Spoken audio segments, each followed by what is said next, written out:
esteemed pleasure is mine this evening to introduce to us our guest presenter, a very, very humble, unique woman of God who hails from Flankers in the parish of St. James, very active in ministry, and also one who believes in women, empowering women. I had the privilege of meeting this woman of God over 2 years ago at the launch of a woman's ministry. And only to my surprise, that said evening, after being introduced to me by a friend of a friend, that she's also the wife, the beloved wife of a dear colleague of mine.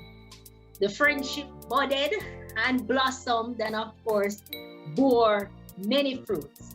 As I was led to write my book and was searching all over for an editor, only to remember that, oh, Simone was introduced to me.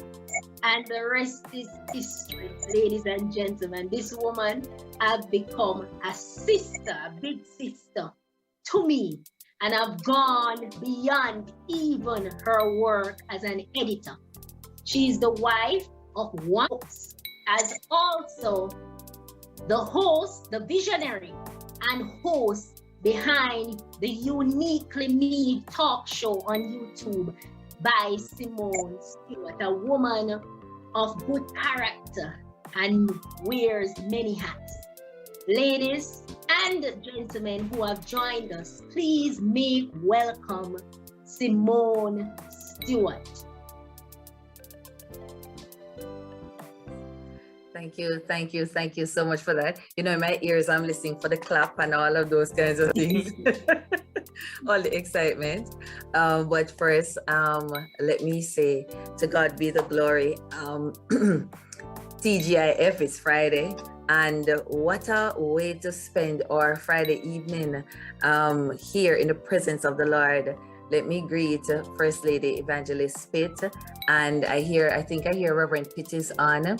And if there are any of your other senior leaders here, the woman's leader, and all those who've taken time to be here. Of course, I see two of my sistren from our church, Open Bible, Angels Open Bible, Annette and Debbie. I'm not sure if there's anyone else from church because I would have had it up on my status and stuff. So if there are other persons here as a result of what they would have seen on my status, welcome and thank you so much for having me. Lady Pitt, it is a pleasure to be here and thanks for reaching out to me. Of course, I was hoping to see Talsia's face, you know, and everything else that she comes with, you know, because we know that it would be wonderful to behold her and company, but we will leave it at that. I won't say another word on that. But I am honored to be here. And I will dare say that I see that it's supposed to be a social, but based on how I see how the Lord allowed my week to have gone, I do believe that God is intentional about what He would have me to share with you tonight. So it might be a social, yes, but there is more than just a social, based on where I see the Lord going with this. The little I came in a while ago and heard, I was quite fascinated. I wonder if Marlon worked with Bank of Jamaica, because he seemed to have it all pat. So if you do, sir, well, banker to banker, big up. Well, actually, my mother was a banker, but NCB, not the go, yeah, not the. So I guess a little of it, I guess, in the blood. Rub off on you. All right. All right. So this evening, first let me just say, Father, thank you for your presence. Even now, speak through me and speak to us and let your word go forth with power and clarity. In Jesus' name, amen. Amen. I want to speak to us on the power to get wealth, making financially prudent decisions. And I know that usually when that verse is quoted or we hear that line, that phrase, the power to get wealth, it usually gets everyone excited. And I might agree that prior to my learning, I was very much excited too about the power to get wealth. And the truth is that we are in a time where it's no longer your single income or your main income is no longer enough per se to meet all the varying demands. And so you will notice everywhere, and if you should spout out social media at large, you will see so many different persons seeking to get wealth or to learn the secrets to get wealth. And it could have been earlier on this year, I shared with a group of persons that I found the power to get wealth. I found the secret, I should say, to wealth. And I'm going to try to be as practical, yet as practical as I can be with this word. Now, I would love for us to, there are some passages I want you to mark. You can mark them and then later on you can go back to them. But they're going to be the basis on which I'm going to speak to us quickly this evening on how to make financially prudent decisions to build wealth, earn wealth, gain wealth, whatever it is that you would call it. But I'm going to put a spin on it. So Proverbs 30, verse 7 to 9. I hope you have your pen and paper to just make some jottings. So Proverbs 30, verse 7 to 9 says, two things have I required of thee. Deny me them not before I die. Remove far from me vanity and lies. Give me neither poverty nor riches. Feed me with food convenient for me, lest I be full and deny thee, and say, who is the Lord? Or lest I be poor and steal, and take the name of my God in vain. Here the writer of Proverbs basically asks the Lord two things so as to keep him in a particular way, and he spoke about poverty and riches, and we'll come back to that later. Now the verse, many persons, and I don't take it for granted that everyone here knows that the power to get wealth, that's actually a phrase quoted in scripture. And so Deuteronomy 8 and verse 18 is where that verse comes from. And so it says, but thou shalt remember the Lord thy God. And thou shalt remember the Lord thy God, for it is he that giveth thee power to get wealth, that he may establish his covenant, which he sware unto thy fathers as it is this day. So mark that verse. And one other verse I want us to mark, and that is 2 Corinthians 9 and verse 10.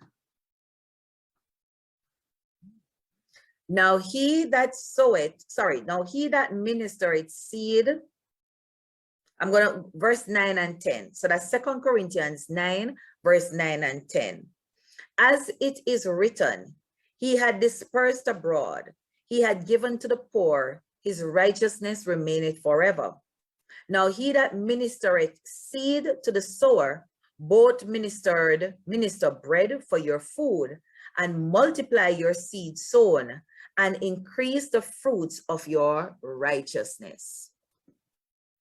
So those are the basis on which I am building all of what I have to say to us this evening.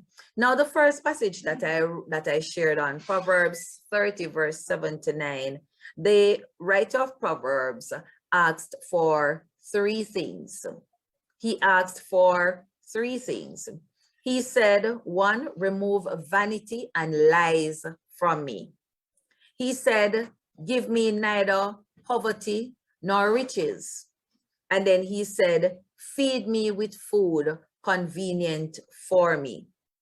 We are in a time, brethren, where the truth is that even though, yes, there are those who are genuinely looking for an additional source of income, there are those who are also seeking to be gluttonous, to be greedy, right? And that comes about with the amount of scamming that we see about the place, right? Everybody wants to be rich. Everybody wants to have plenty, right?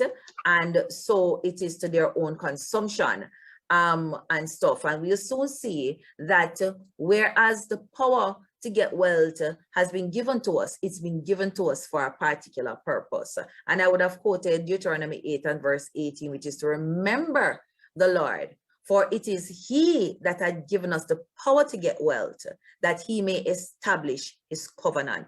Now, the power is not your ability or your money or your resources or year of experience. Let me say that again. The power is not your abilities, your money, your resources, or years of experience. Rather, who or what is behind your capabilities. So what you find is, and I remember I had this conversation some time ago, and somebody was saying, but are you go to the work? It's not God, it's you who wake up on 3 o'clock in the morning and that kind of thing. But might I dare say that the moment you begin to talk about my money, my car, my house, my this, my that, I would dare to say that you may want to caution yourself a little bit with that. And as I said, as I go down, you will understand. Us being blessed with wealth is not for our consumption and delight, but rather for the establishing of God's kingdom. Strange, not true? Because if you have all this money, and I'm not saying, let me just put that caveat in there. I'm not saying that we're not going to enjoy ourselves. But what I'm saying is that we as people of God, there are boundaries within which we must operate in. And so that's what I want to establish for us this evening. So rather, us being blessed with wealth, and we'll soon discover wealth in what form too, is not for our consumption and delight only, but rather for the establishing of God's covenant. There are 4 stages of wealth, brethren, and the 4 stages of wealth are survival, comfort, luxury, and extravagance. Let me say that again.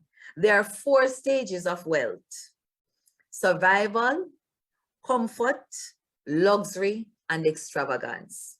Now, I want to share with us, I learned this when I discovered these 4 levels of wealth. I discovered that there are 2 levels that it's not desirous for us to be, but there are 2 levels desirous of us to be at. Now, the place of survival, brethren, is the place where you're barely making it.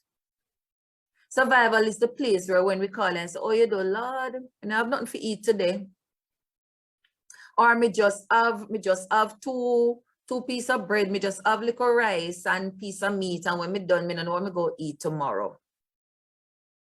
And then the place of comfort is the place where you have enough for this week. You're not struggling, but you're not over on the side where everything is nice and dandy, but you're comfortable. The place of luxury is where it's nice, it's all right. You have enough for you, for your household. You can give to your neighbors as well. And you can pack a bag and give to, if they need, what you call it, your help, I don't know what you call your ministry that would help, ministry of helps and stuff. The place of extravagance now is where you have couple houses, you have couple cars, you have couple bank account, and you just kind of like some of what we see happening. They're burning money, they're buying all these big stuff and they're breaking them and they're wasting it. Now, the verse I had read in the verse that I had read in Proverbs is what supports the fact that we don't want to be at poverty and we don't necessarily want to be at extravagance. Lest when we are poor, we begin to say, where's the God that provides? And then when we are at extravagance, we forget God. Where we want to be in terms of the stages of wealth is we want to either be comfortable or we want to be at luxury.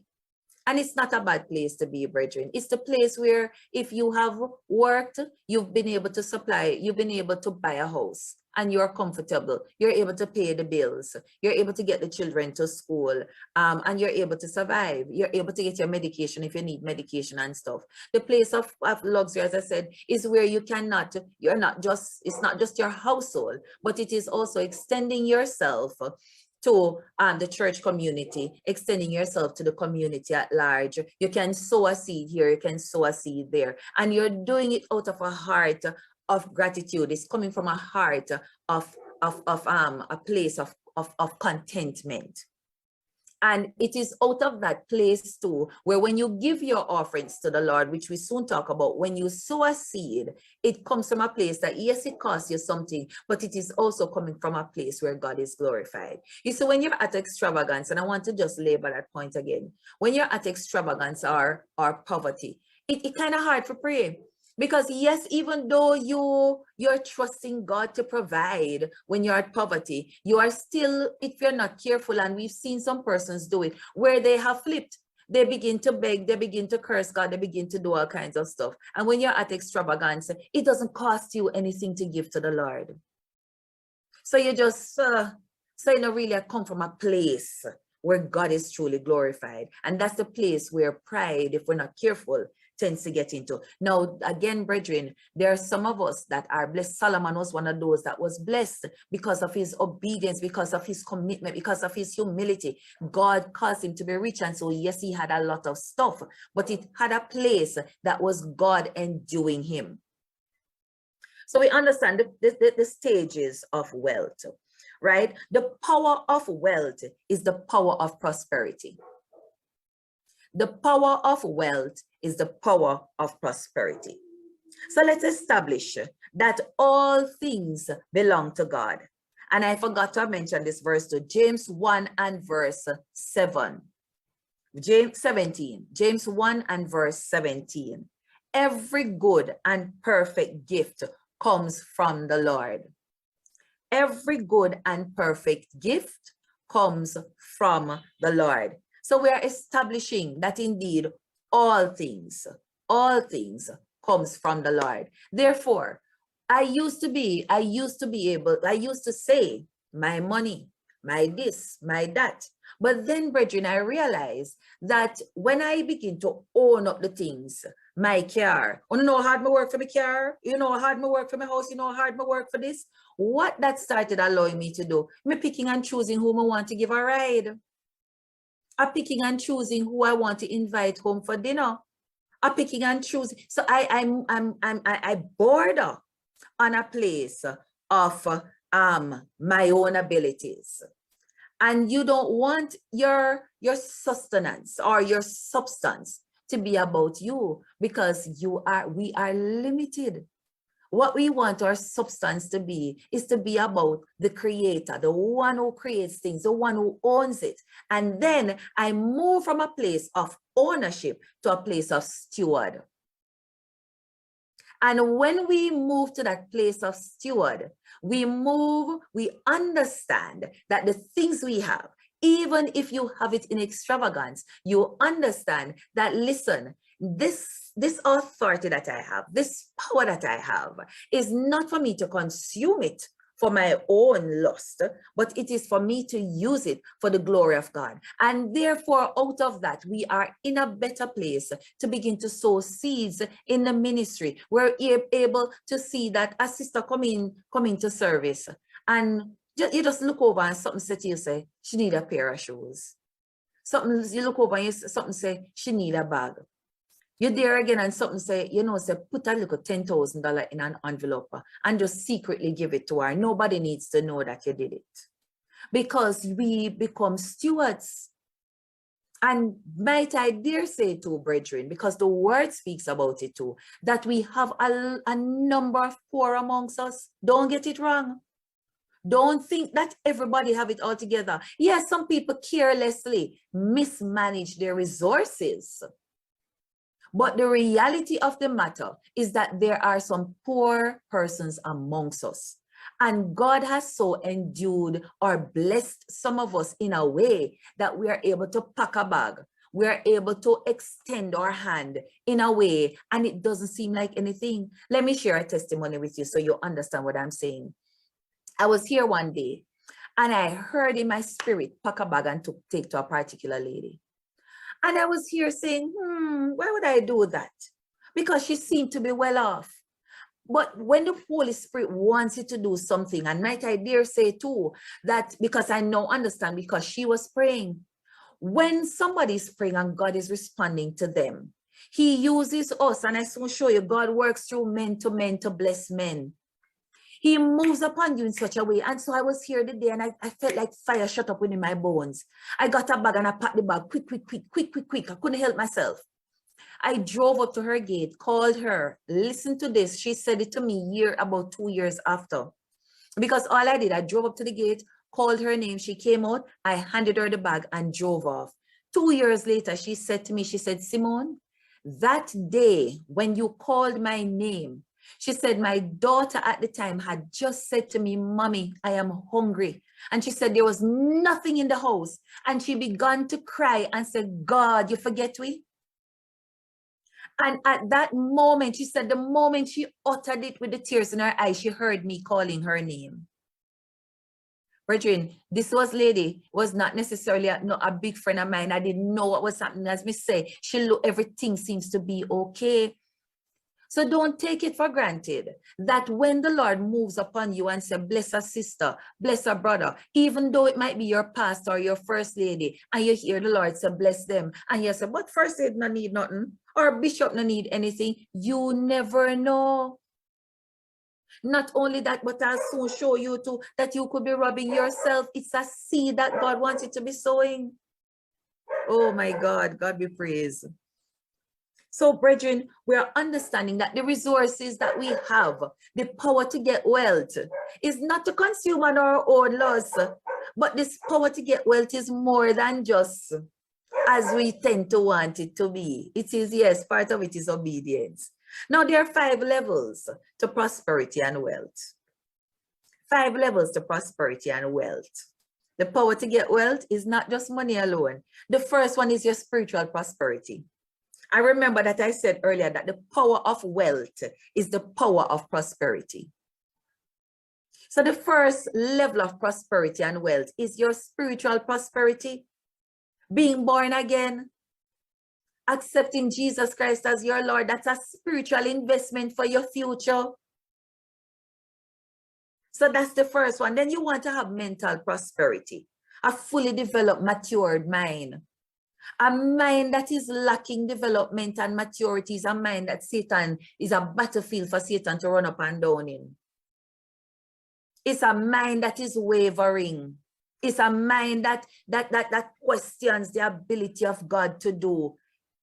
It's a mind that borders on ignoring what God says or being completely disobedient. So mental prosperity, being fully developed, mature thinking is important. Now, there's also bodily prosperity, and the matter of health and well-being is very important, brethren. Most of us, as we're getting older, and let's face it, we are getting older. It is important. So the things you used to do before, you could run up a couple feet of stairs and you're not breathing down the place. Now, as young as I am, I notice now when I go up the fleet of stairs, I'm like, I say, okay now. And so I realize if I sit down too long now and I get up, I'm feeling like, Lord, I cramp up and that kind of thing.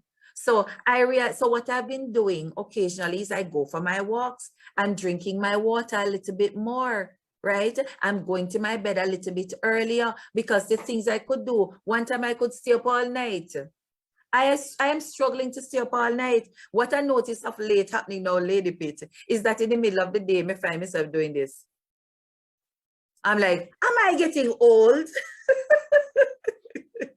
So I realized that my body is taking a different form. So I have to treat my body different. I have to make sure that I'm getting my checkups. I have to make sure now that I'm eating right. Because one time we could just eat a few little foolishness and we're good to go and we're all right. Now I find out now that if I'm not eating proper and making sure I'm getting a balanced meal throughout the day, I'm having headaches, I'm having all kinds of stuff now. So bodily prosperity is also very important because too, brethren, part of the thing is that our bodies are needed. The Spirit of the Lord needs our bodies to work still. And so, like I said earlier, that God works through men to bless them. So we need to ensure that the body is still in good form, bodily prosperity. Now, and then there is the fourth level, is the matter of financial prosperity. And this now, brethren, is where I will throw in a little bit of my banking knowledge. Now, most of us, we're paid via the bank. And so we have one account. Now let's discuss. The one account, you have all your money in there. So if you get the pay, your 100,000 for the month, the 100,000 in there. This month they give you a retro of a 50,000, the 50,000 in there. You get a partner draw of another 50, it is in there. So what you have in there now, you have 200,000 in there. But the reality of the matter is that you need to pay light bill, water rate, you need to pay mortgage, you need to pay the car, you need to be saving, the children need to go to school, you don't know what might end up month end and stuff. But what happens when you have everything in one account? Everything that happens in your mind, there's 200,000 in the account, and so you're just spending 200,000. You just spend. Then sister so-and-so come up and say, let me $10,000, you pull out the $10,000 out of it. And then one of the picnics, something happened to them and you have to go buy extra medication or something of the sort, and you pull on the 200,000. So before you know it, at the 15th of the month, remember, you're not getting paid till the 25th or the 27th. At the 15th of the month, everything done. So what needs to happen is that you need to have your, what we call your day-to-day account that your salary goes to. And from that day-to-day account, you will use it to pay, to take care of your day-to-day needs. You need a medium-term savings account and you need a long-term savings account. Now, your long-term savings account, and those are usually your investments, your fixed deposits, your stocks and your shares. Stuff like, for instance, if you are Scotiamint, like Scotiamint, NCB might have Omni. I don't know what the others have. Those are your long-term savings. So they are for your 5 to 10-year goals. Those are not monies that you're drawing on anytime soon. However, if you're planning on, like you're looking at buying your house, if you haven't bought it as yet and you need to be saving for it, you're looking at major purchases that are going to be more long-term. That's where your long-term savings comes in. So you're putting incremental amounts on it that you will not miss. So in other words, if an emergency comes up in the middle of the month, you must not be running to your long-term savings. Your medium savings, however, is the one that now it is your intermediary pull on. So you're also setting up funds that you're putting to it. So let's go back a little. From the savings account that your salary goes to, you could possibly look at setting up a standing order, and you're putting a little bit in the long term and a little bit in the medium term. And I'll soon guide you as to how you could possibly work out what you will put in each. Your medium term one is, for instance, your insurance comes up once for the year. You might take a trip once for the year. Those are what you are putting in your medium term savings, because they're not your everyday expenses, but they are your expenses that are sure to come up every year or every 6 months, depending on how you have scheduled your expenses. Getting me so far? So far we've gone 3 accounts.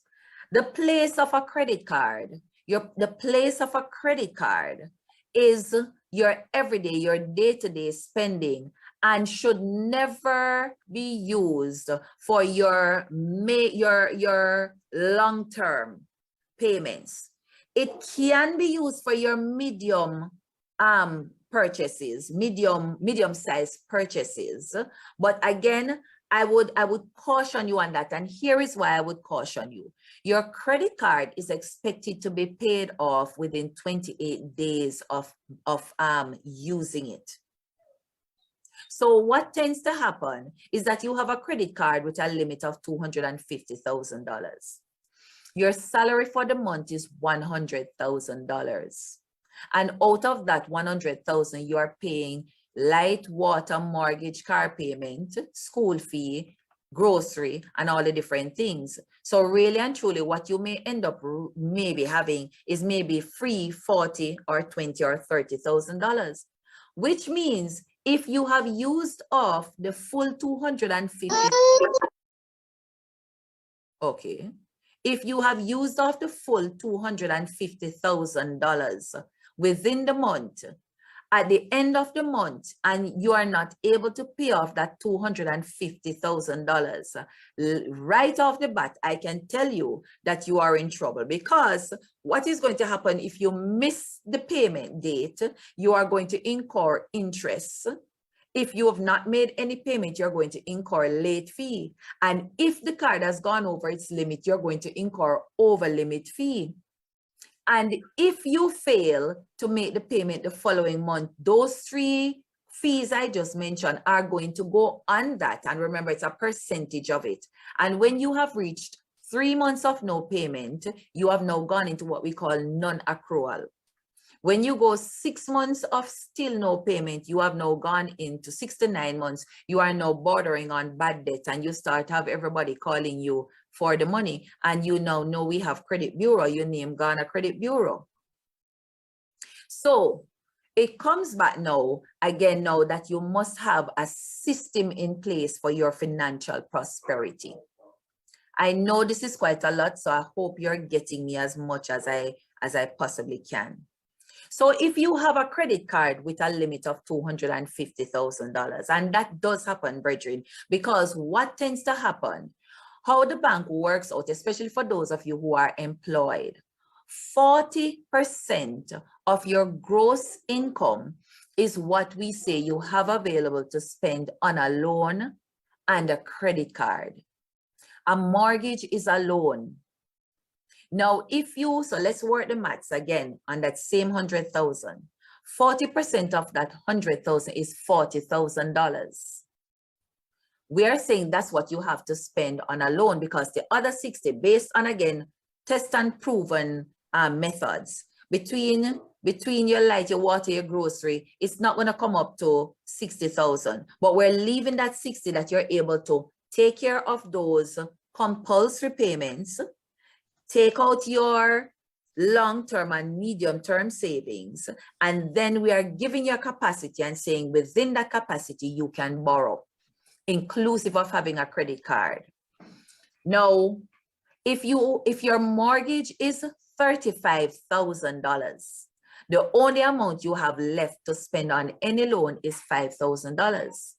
If you go to a loan shark and take out another loan separate from your mortgage now, another loan with a monthly payment of $15,000, I will say to you that you are already downhill for trouble, because your capacity is only 40,000. You are now at 35 plus 15, you are now at $50,000. So you're gone into the 60, now you take $10,000 out of it. So you are already cutting your savings short. Now, let's say you also have a credit card and your minimum payment is usually 5%. You have a credit card of, say, another 100,000, or say the same 250,000. You used up whatever happened, something happened and you had used up most of it. So you use up 75,000 off it. 5% of that 75,000 works out to be what? Work out to be about $40,000. So we already added the 35 plus the 15 plus the 40. We got $90,000. Remember, your income is only 100,000. So some of us make decisions and we borrow in a particular way because, again, and had I not explained that to you, you just think, so when we get paid $100,000, I may have $100,000 to spend. But we tend to forget that the reality is you have your life, you have your compulsory things that must come out on a monthly basis, whether you have a mortgage or you have a rent. Whether or you have these small loans, you have food bill, you have the children, and you must plan for your eventualities. Things do happen in the month. You do end up getting sick. Somebody gets sick. Somebody asks you some money. Something come up that you must spend for that you never planned for. So financial prosperity is very much important, and we have to be prudent with how we are taking on. Oh, and I forgot the tithes, sister. You're right, sister, I forget the tithes. So when you take out the tithes too, we're already gone down, and the tithes must come out first. So what tends to happen is that a lot of our people in church, again, like I said, some is mismanagement. Some is just greed. You go buy something you never need to buy. Look here, I remember I went overseas and I buy 2 weeks, I buy 13 pair of shoes. Come and love shoes. And when we go foreign, everything cheap. 13 pairs of shoes. We can't wear 13 pairs of shoes because I go to work 5 days of the week. I'm wearing 1 shoes. And the shoes that we tend to be buying is not even the kind I can wear to work. We go again and we buy one whole heap of clothes. We go up on a haul, HAUL, a shopping haul, and we buy all these clothes and we run with the credit card and stuff. And we forget that come the end of the month, we must pay off what we have used. Now, here's the thing now. There are going to be times when you end up having to use the credit card over the limit and the income at the end of the month cannot pay it. What is expected? They give you a minimum payment to pay, which is usually 5%. May I dare say to you that the 5% usually barely is impacting the interest and not the principal.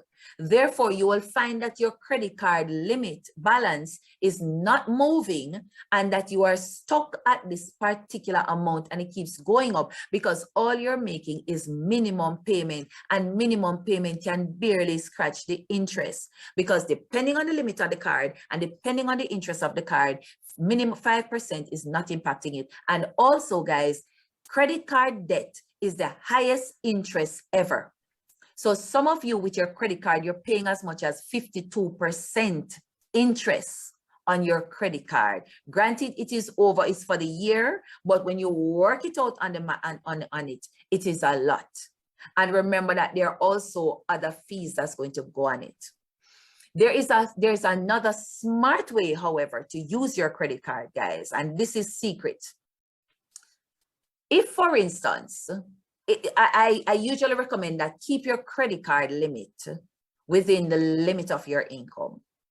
And so what you will do, because a credit card is a revolving line of credit. In other words, what you use and pay back, you have it again to use. It's a limit of 100,000. You draw 100, you use up 100,000. You pay back the 100,000 within the time. You have 100,000 to use again. So if you work the maths and you end up using up the 100,000, based on when you get paid and when the card is due, you pump back the full 100,000 that you would have gotten in your hand, pump it on the card, and then use the card to pay all the bills and do all of what needs to be done. And then and at the end of the month, you pay it again and you just use it back again. Got me? Sound clear? If you're not clear, let me know so I'll go back over that point. So you're able to use it as a revolving line of credit, as it should. I will dare say, I will caution you again, and I say this without any unapologetically so. If your credit card is at a limit that you know for a fact that you cannot repay at the end of the month, do not use all of it. Unless you have a plan to pay it off, do not use all of it. It's not wise to have debt following your own. And on top of that, when you go into bad debt, The laws of our country, brethren, is that once you go into debt or you go into bad debt or anything that the bank had to repossess, you are unable, or you stay on that bad debt list or whatever you call it for 7 years after you have cleared the bill. So it's not 7 years from when it starts, it's after. So it may, and with the advent of credit bureau, it is hard for you to be able to borrow thereafter. And there are some compulsory things that you must borrow for. Or I shouldn't say must, but it is recommended that you borrow for once you're able to afford it. Then we might as well. So like a mortgage, it is for most of us, it is hard for us to find $15 million right off the bat. So a mortgage is a necessary borrowing. Some of us, to get a little car, I'm not talking about if you want to go buy a BMW. I'm talking about you need a car to get from point A to point B, a good, reliable car. That's a necessary spend. There might be a few furnitures that you must have in your house.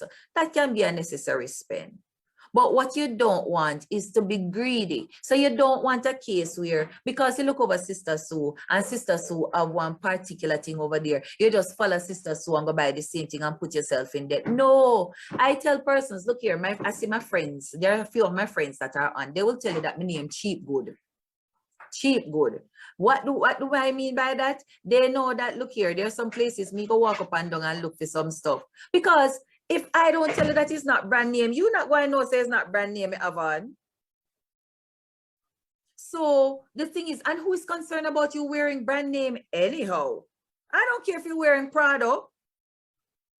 So we tend to put ourselves out of the way. The next thing too, and I'm still stuck at the financial prosperity, brethren, is that we need to, what tends to happen is that you get paid, you get an increase on your income.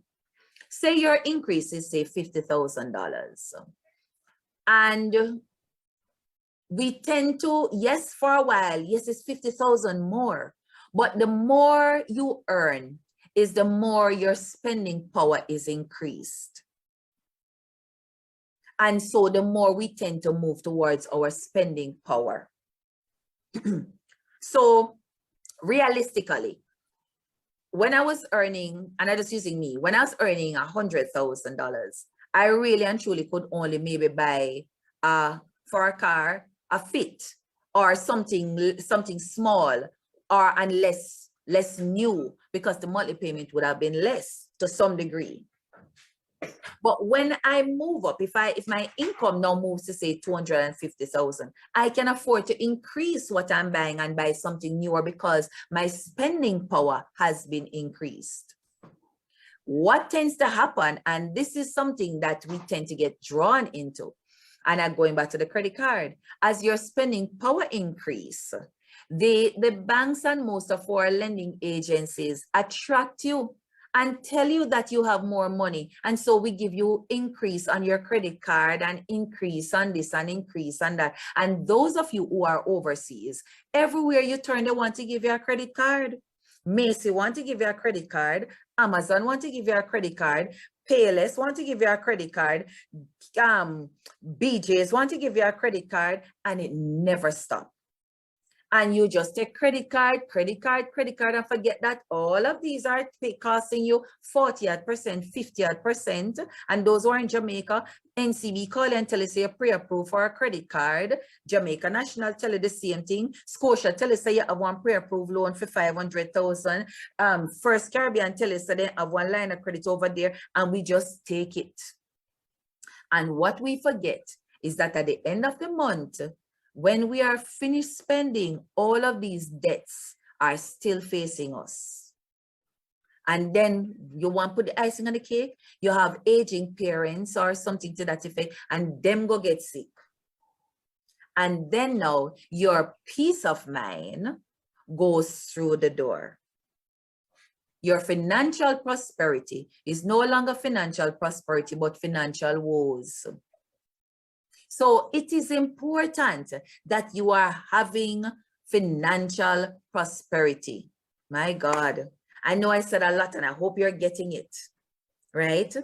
So it is important. So those who are just coming, we're looking at the 5 levels of prosperity. We talk about the spiritual, the mental, the body, the financial, and then we go to the relational prosperity. And this is now the health of our relationships.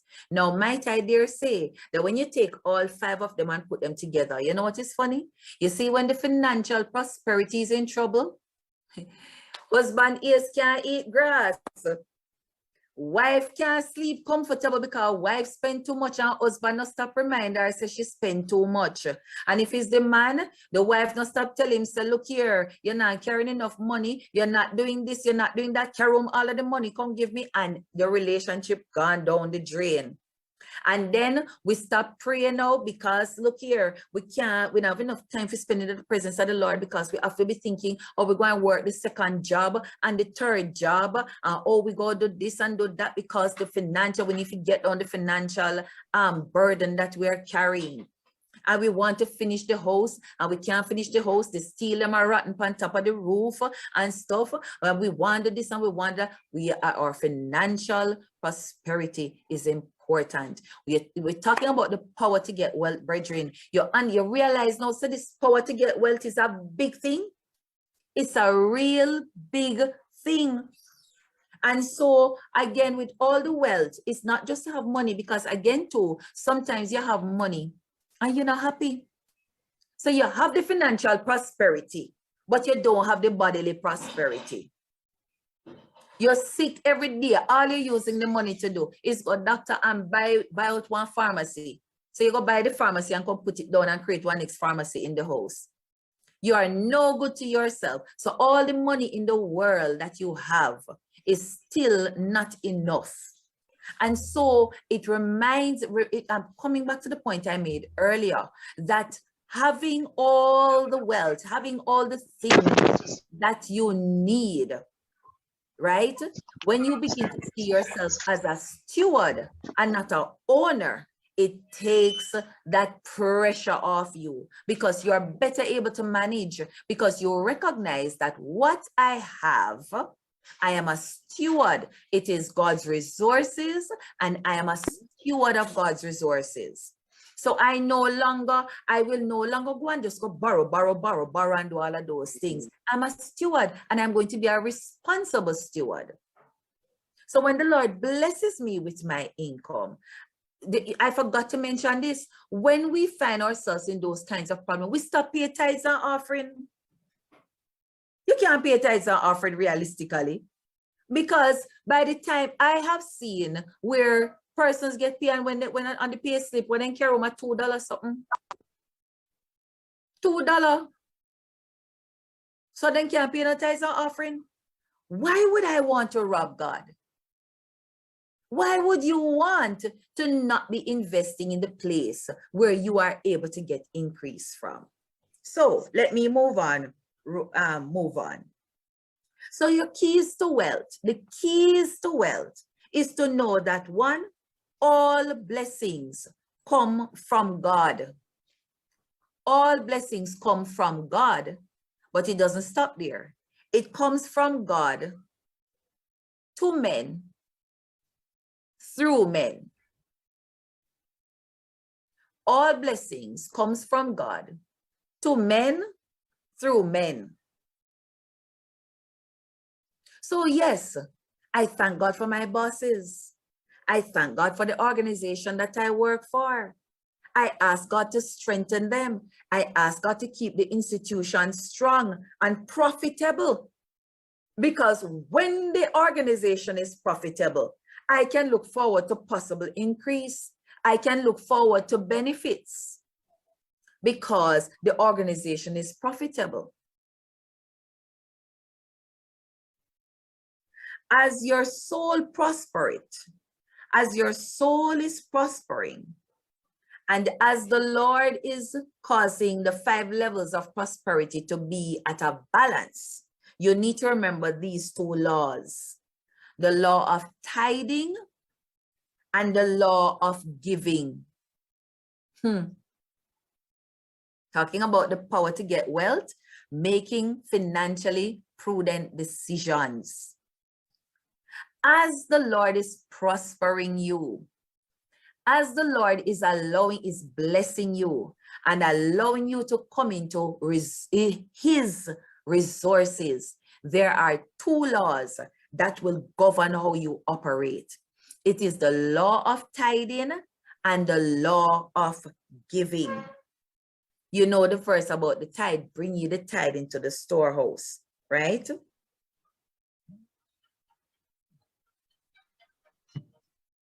And then there's the matter of giving, brethren.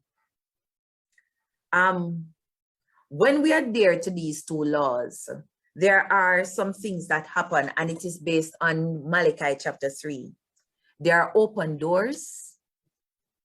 There are blessings are poured out upon us. The devourer is rebuked. The ground is protected. There'll be no abortion to our sowing, and we are blessed. Now, I have found, brethren, that a lot of us, when things tight on a particular month, we tend to, the first thing that goes is the tithes and the offering. The first excuse we tell God, say, we owe him. And if I were to ask how many of us in here owe God, I think First Lady Pitt, you would have to probably call a prayer meeting if I was to ask that question and for hands to show. Because most time we can't go back to pay. We cannot go back to pay the Lord. And so we are robbing ourselves. But brethren, the law of tithing and giving. And so the matter of giving, so tithing speaks for itself. 1/10 of your income. Now, there are several schools of thought on that. Some say you must give off your gross. Some say you must give off your net. That I won't get into, because that could be based on your organization's practice. It has to be, so you know what that is. Plus, you must also, the Holy Spirit ministers to you. You must know how to operate there. But I want to zoom into the matter of giving. So there are a few ways that we can be giving, brethren. And one of the ways we can be giving, we can be making kingdom investments. So like, there are a few organizations that we know they support the poor. We know that there are a few organizations that support children, they support old persons, they support the sick. We can be sowing into those ministries. We can also, there are persons who are missionaries across the world, helping to spread the gospel. We can be sowing into those ministries. And so we call them kingdom investments. So we can be making kingdom investments. We can be making seed faith. So one of the things is that I have practiced. When I get certain increase, I take out a portion and I give it to the Lord. That is my seed faith. Or there might be something that I'm believing the Lord for. And so I am going to sow into that. So you may have a seed faith, brethren. You may have, you might want to bless your first lady or your pastor, or there might be somebody in the leadership of your church that you may want to sow into them or give them an offering. You have what is called your first fruits. And so those, and this may go mainly like for your business owners in here, your first fruit, the first profit you make, you may want to take out a portion of it, and you may want to say, Lord, I'm sowing that as my first fruits. That again can be another study, and that can be a very great study. The first fruits thing, very, very, very good. And then you have your sacrificial offering, right? So you may have something coming up, and so your pastor may ask for a sacrificial offering. That again can be ways in which you are giving. Now remember, the brethren, when you're giving, your right hand don't need to know that what your left hand is doing, or your left hand know what your right hand is doing. And your giving is not for a show. Because and remember now that I spoke about, you remember the 4 levels of wealth that I spoke about? The survival, comfort, luxury, and extravagance. When you start, so every time they ask for an offering, you run up, I'll give 100,000. I'll give 1,000 US. And it's coming with that kind of, that kind of attitude. No, man.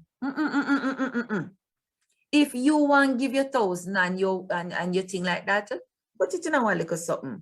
You don't need, because again, you have to remember there are a number of things. And brethren, listen, if you so feel the Spirit of the Lord leading you that way, that's up to you. But you must make sure that you're giving. God reads our heart, for want of a better word. So it's not about you being able to give. Yes, the Lord blesses so that you could have give that kind of way, but he's looking more at your heart. He's looking more at your heart. So your sacrificial offering, like David, when I am given a sacrificial offering, I give it on the principle of David. David said, I will not give to my God that which costs me nothing. So the truth is, when we are asked to give a sacrificial offering, if it's easy for me to give the sacrificial offering, me not feel like either one there, because it's not costing me something. And that's me. I want to give to God something that costs me. I want, because, and let me tell you why I do it too. God is no man's debtor.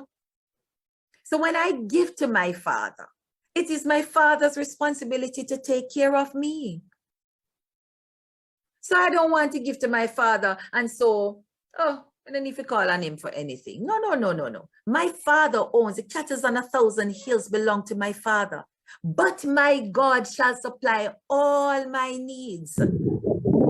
I like to engage my Father like that. And so because I am also a steward of what he has given to me, I want to freely give. So brethren, again, we're not talking about money only. Let me say something to you. Most of us on a given month, we go to the supermarket. We buy 10 pounds of flour, 10 pounds of rice, 10 pounds of cornmeal, 16 of mackerel, 16 of corned beef, a bottle of oil, 1 dozen toilet paper, 6 toothpaste, and we buy this whole heap of something, and sometimes 2 are we in the house or 1 are we in the house.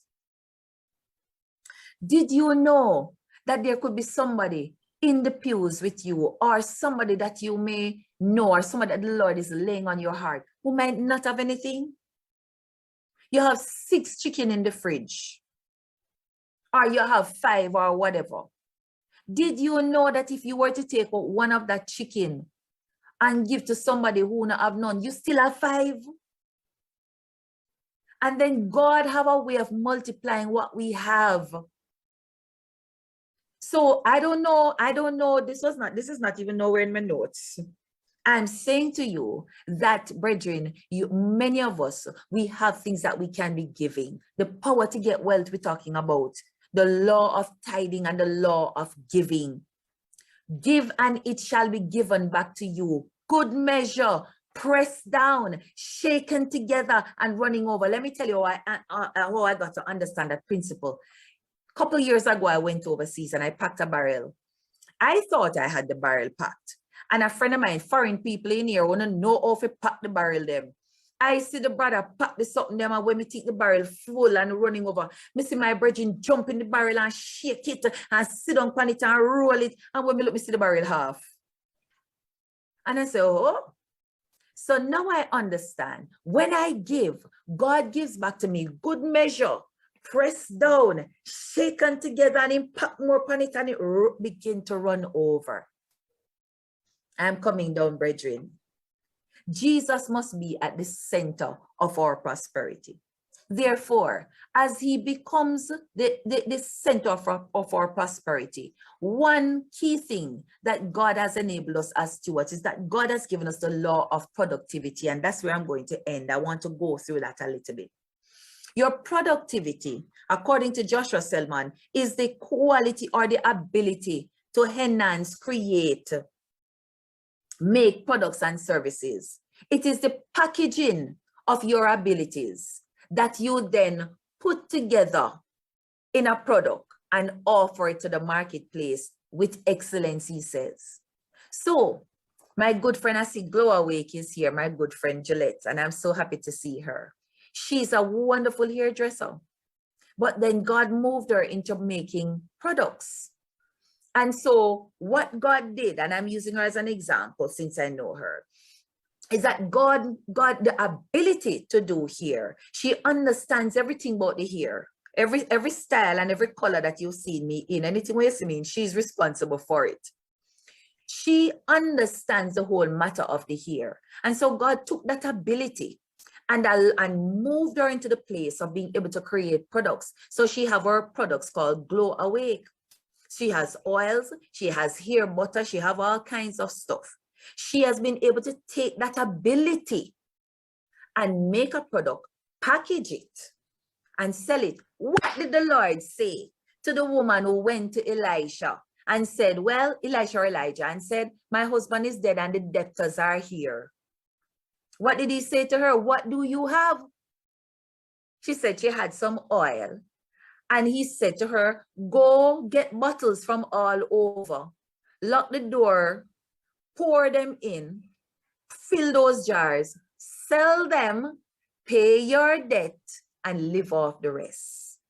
The power to get wealth, brethren, is also, even though you're a steward of the things that the Lord has given to you, we are also blessed with abilities that we can package to earn an income. So your package could be that He has given you a bright mind. And so you are able to exercise that in the workplace where you are. Serve with excellence.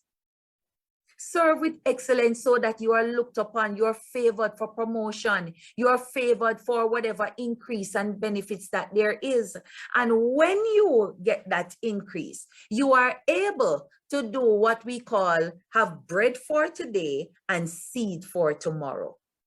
So coming back to the principle that I shared earlier on about the matter of having at least 3 accounts, where you have your day-to-day account, your medium savings, and your long-term saving. The money that you get on a monthly basis or a weekly basis, however you get it, you get 2 things when you get your money. You get seed, you get food, bread for today, and I read that passage for us earlier. You get bread for today, and you get seed for tomorrow.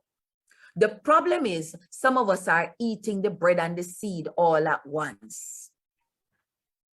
So we are not investing for tomorrow. We're not leaving legacies for our children because we are consuming it all in one day. Understand the power to get wealth now, brethren. It is a whole gamut of things. So as I wrap up, the power to get wealth starts with the mind. The mind that honors God, acknowledges God as the creator and the owner of all things. It recognizes one's ability that can be packaged and served with excellence. Wealth is not about tangible manifestation held in abundance, but rather a state of being managed responsibly to the glory of God. As stewards set over God's resources, we commit to contentment with godliness as our gains. We manage by eating our bread today and sowing our seeds for tomorrow, all while creating and leaving a legacy in the earth for our children and our children's children. That is the power to get wealth. The Lord bless you. Bless the Lord. Whoa, what a mouthful tonight. I know Minister Simone Stewart had at the beginning of her presentation said she wished she heard some hand claps. So instead of us typing it tonight, can we just open up our mics and give her a hand clap, because I believe she deserves it.